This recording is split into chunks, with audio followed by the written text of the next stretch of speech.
ఈ సందర్భం వచ్చింది కాబట్టి మీకు ఒక విషయం మనవి చేస్తాను. నేను ఒకప్పుడు విశాఖపట్నంలో ధర్మసోపానాల మీద ప్రసంగాలు చేస్తున్నాను. ఆ రోజుల్లో విశాఖపట్నంలో ఉన్న పాఠశాలల్లో ఉన్న విద్యార్థులకి మా నాన్నగారు అన్న విషయం మీద మాట్లాడమని వ్యాసరచన పోటీ నిర్వహించారు. వ్యాసరచన పోటీ నిర్వహిస్తే కొన్ని వందల మంది పిల్లలు పాల్గొన్నారు. అందులో 10 పేపర్లు చిట్ట చివర సెలెక్ట్ చేసి నాకు పంపించారు. ఇందులో ఫస్ట్, సెకండ్, థర్డ్ ప్రైజులు నిర్ణయించమని.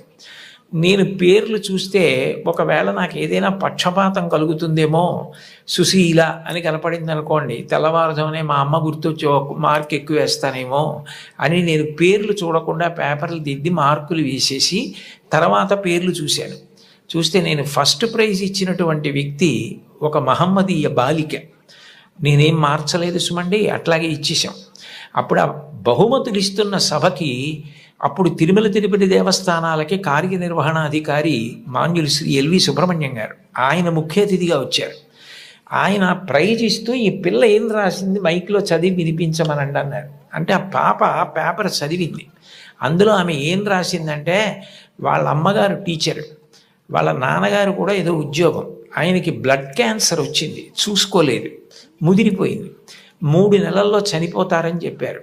ఆయన తన భార్య దగ్గరికి వెళ్ళి అడిగింది ఏంటంటే, ఈ 3 నెలలు నేను చనిపోతానన్న విషయం పిల్లలకి చెప్పద్దు, వాళ్ళు ఏడిస్తే నేను చూడలేను, నేను చనిపోయాక వాళ్ళు ఎటు ఏడుస్తారు, అప్పుడు నేను ఆపలేను, నేను బ్రతికుండగా వాళ్ళు ఏడవడం నేను చూడలేను, కాబట్టి నేను చనిపోతాను 3 నెలల్లో అన్న విషయాన్ని మాత్రం నా పిల్లలకి చెప్పద్దని రాత్రింబవళ్ళు హక్కున చేర్చుకొని మా భవిష్యత్తు కోసం ఇంకా కష్టపడి అంత జాగ్రత్తగా వ్యవస్థ చేసి 3 నెలల తర్వాత ఆయన మరణిస్తారని తెలిసి చిట్ట చివరి కాలంలో 3 దగ్గర పెట్టుకొని చెప్పకుండా అంత ప్రేమ చూపించి కన్నుల నీరు కారుస్తూ 3 వంక గుడ్లు తిప్పుతూ ప్రాణం వదిలేశారు ఆయన.